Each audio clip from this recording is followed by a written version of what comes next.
Craene.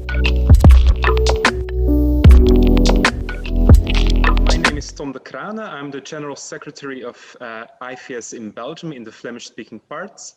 And together we're joined by Vinoth Ramachandra, who is the Secretary for Dialogue and Social Engagement with IFES. And I've been asked to interview Vinoth, who I've known for some 15 years, to talk about his latest book. One of the most obvious questions probably will be, what prompted you to write this book? Lament has been part of my prayer life for many, many years. Lamenting over the unjust suffering, the innocent suffering that I see around me, not only in my country, but worldwide. But then in the last 5 years, since my wife fell ill and then eventually died of cancer, that lament has become more intensely personal.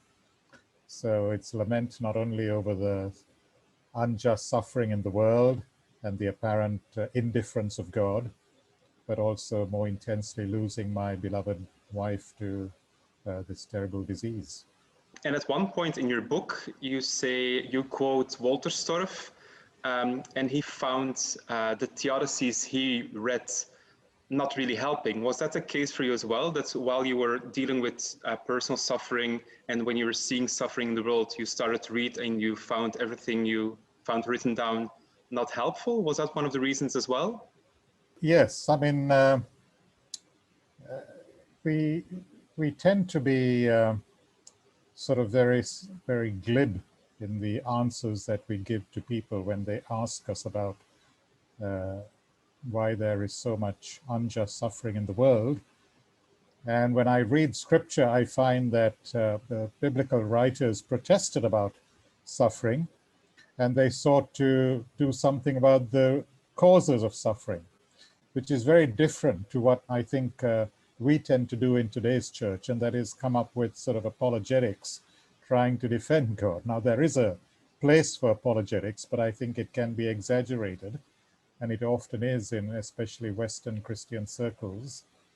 I find a lot of Christian apologetics actually quite superficial and evasive, in that it doesn't really address some of the big issues that people in the non-Western world are grappling with when it comes to suffering.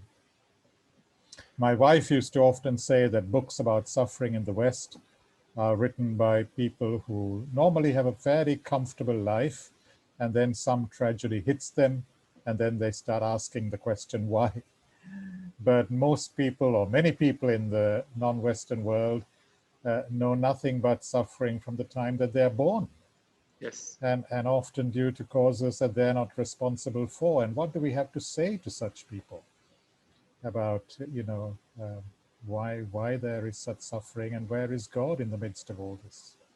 So that really is another reason why I thought I need to write and put on paper some of the talks that I've been giving over the years on suffering and injustice.